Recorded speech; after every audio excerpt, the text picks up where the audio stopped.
This Business Newsmakers is brought to you by Hudson Valley Federal Credit Union. There's a reason people live here. There's a reason people bank here.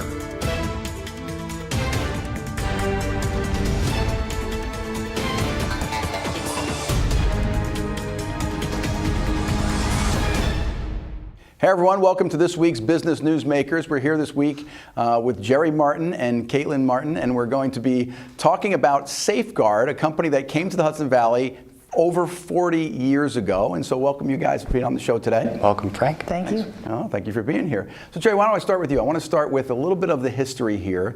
So you've been doing this for like a little over 40 years. Tell us a little about that history. I guess your family was involved first and you got involved. How did that come about? Tell me a little about that. Well, straight out of college, I came to the Hudson Valley, and my father was one of the original distributors for the company called Safeguard.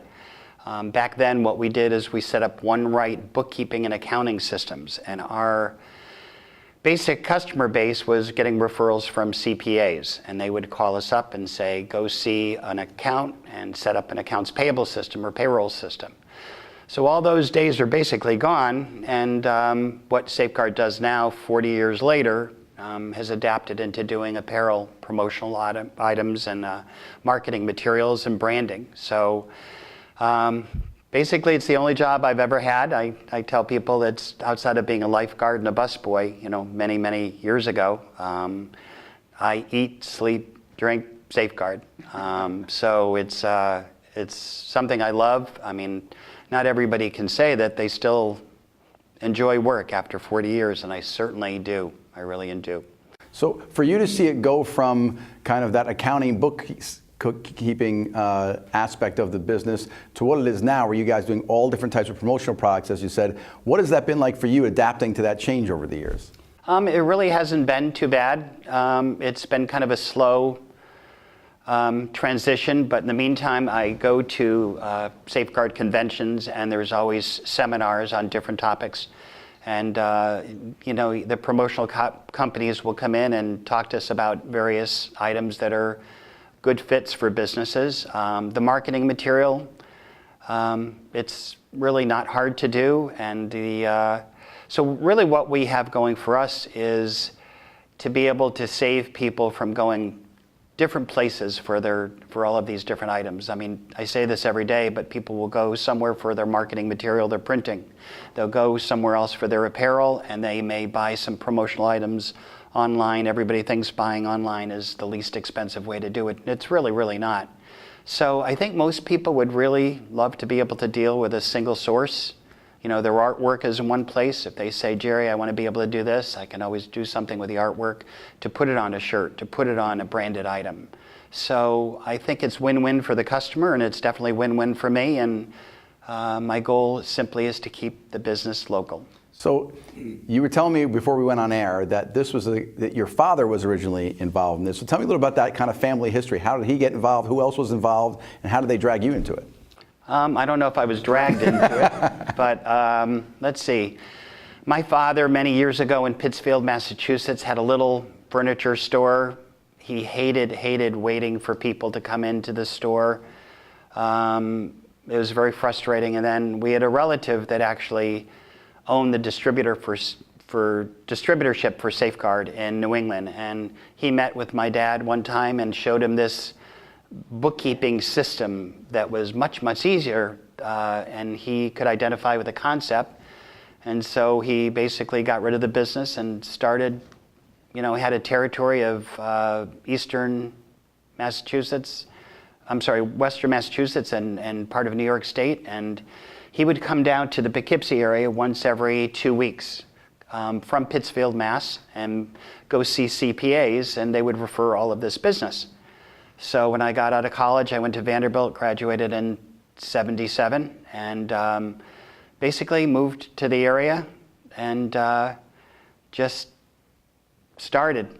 There was really no pressure. I mean, I graduated from college and just, for some reason, I didn't have any other second thoughts about doing anything.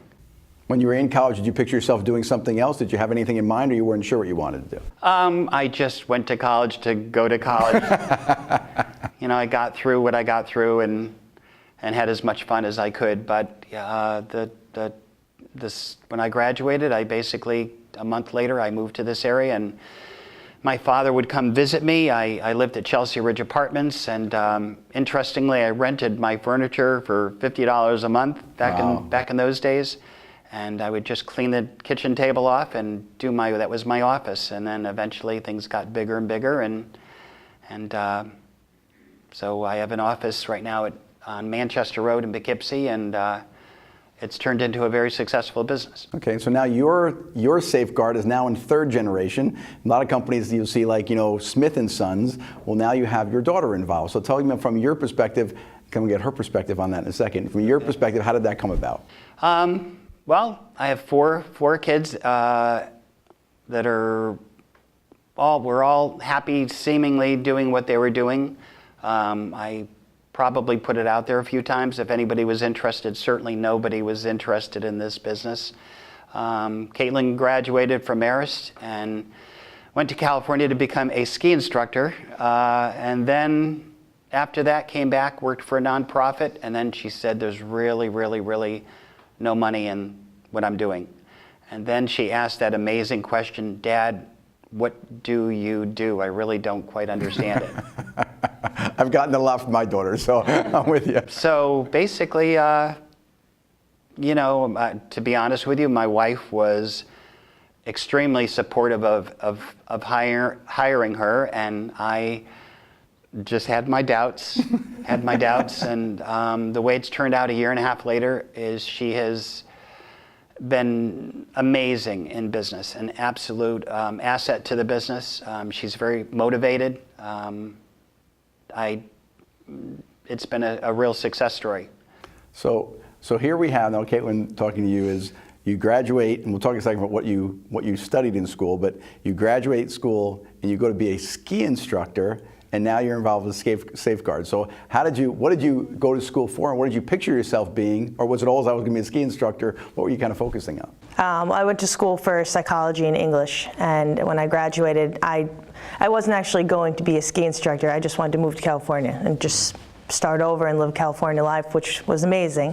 I happened to get a job of coaching a ski team, and I was doing personal training as well out there. Mm-hmm. So it was just kind of a combination of this will be fun. I'm young. I'm 21 years old. Why not? So after that, I eventually kind of decided to move back to New York. And when I was going to school, I'd always initially kind of thought that I was going to go into social work. Mm-hmm. So I went back to school again, and I got a degree in substance abuse counseling, and then the majority of my master's in social work, and I thought I was going to work in the industry. Ideally, I always wanted to open up my own practice. My mom's a social worker, so that was kind of what I was thinking. So down the line, things switched up a little bit. And so what made you ask that question, Dad, what is it you do? What made you get interested in what he was doing? Money. That's not true. Well, I loved what I did, working in the nonprofit, and I think I had a little too much of an attachment to my kids, though, and so it was always kind of hard to leave at the end of the day and, leave these kids. I was constantly worrying about them. So I think, the combination of that is not being able to take your work home with you, which I kind of felt like I had the emotional attachment all the time. So, I said to my dad, I was like, I don't even know what I want to do. Maybe I'll go into sales. And he said, well, if you're going to go into sales, you should think about, hey, this is what I do. And I was like, well, what do you do? So that was kind of the initial start of the conversation. I didn't, even the first couple weeks, I was like, I have no idea what I'm doing. But I figured it out, and it's been a blast. So to go, though, from something like social work into the business world, and especially into sales, that's a big jump. What did that feel like, let's say, in the first 6 months? Was it overwhelming of like, what is this? How does it work? And then obviously, according to, because I know you and I know the company, and I know, according to what Jerry said, is now the company under you has really started to flourish in a different way than it was before. Have you seen that transition happen? What have you seen as kind of the keys to success to make that happen? So working in the nonprofit, then getting into the business world it was quite an adjustment. I was very intimidated. So it was definitely a transition walking into rooms of people where everyone was just like a business person. It was really overwhelming. So, I'm very outgoing, so I like talking to people, but I was always nervous. So over the last, starting the first 6 months, I was really intimidated, really uncomfortable, and that was just kind of a transition. So after that, I just, it's just it's been a lot of fun because, working in our industry, it has me going in multiple different directions, and it kind of fits my personality. So the favorite thing about what you do, what is it now? being a single resource for people. Okay. Being that I can help someone out with some of their marketing items, setting something up like a logo design, and then it can go into, oh, well, you're going to need business cards, taking people through kind of start to finish with their business, whether they're a well-established business or they're a brand new business, like, hey, just started last week, help. Okay. I really like seeing the transition and watching people's business build.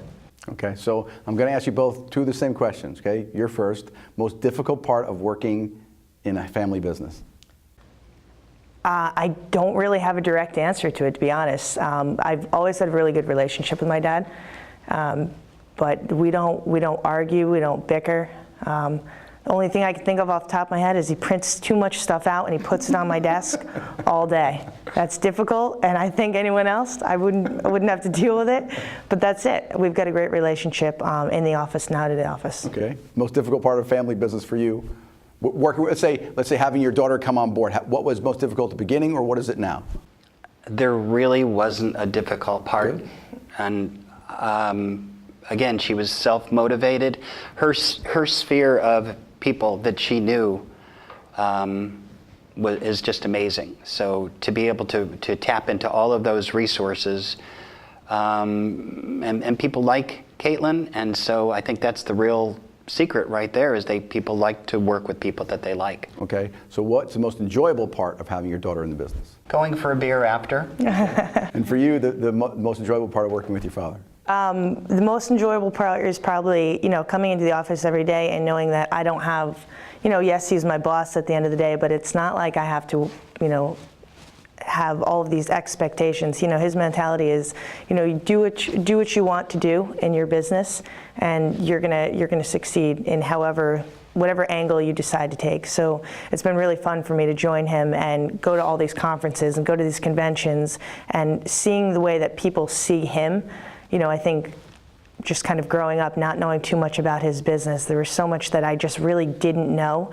And then I go to these conferences and these conventions, and I see the way that people talk about my dad and, kind of his reputation in the business. For me, it's a proud daughter moment, which is really pretty cool.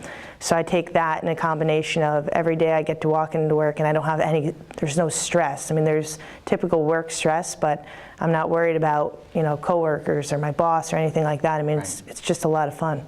Cool. I mean, the only stress is honestly self-induced by just taking on the work and being able to accomplish it the right way and on time, and having a happy customer. So really I say this quite often is, most of the time Caitlin doesn't even talk to me during the day because she just has enough on her plate, and she's just, again, very self-motivated. And in fact, we're moving our office around right now, and she's going upstairs, which is no loss because she doesn't talk to me anyway.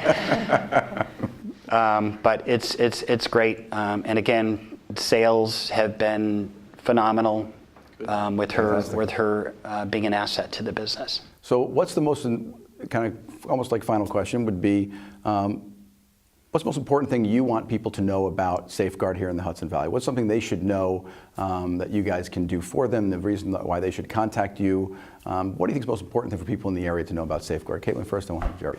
I think that us being a family-owned business, we're very, my dad's been in business for just about 40 years. We're a very small, local-owned business, trustworthy business, and then we can be a single resource for people. There's nothing that we can't do, whether it comes from graphic design, full-color printing, promotional marketing items, to branded apparel. I mean, we take a little bit of everything, and we try to just, really save people a lot of the time. Good. Jerry? I think it makes it easier for the customer to deal with one resource, as she said. Local is certainly important, and family businesses is important, but I think we bring to the table a lot more than some of these other businesses that just do apparel or just do marketing materials. And I think people would most likely want to be able to deal with a single source, as we keep saying. So we offer a lot, and there's a lot of our customers really, unfortunately, don't really always know what we do. They might deal with one aspect of what we provide, but so we really need to educate our customers a little bit more as far as just that we are this source that can provide so many different things rather than go here, here, here.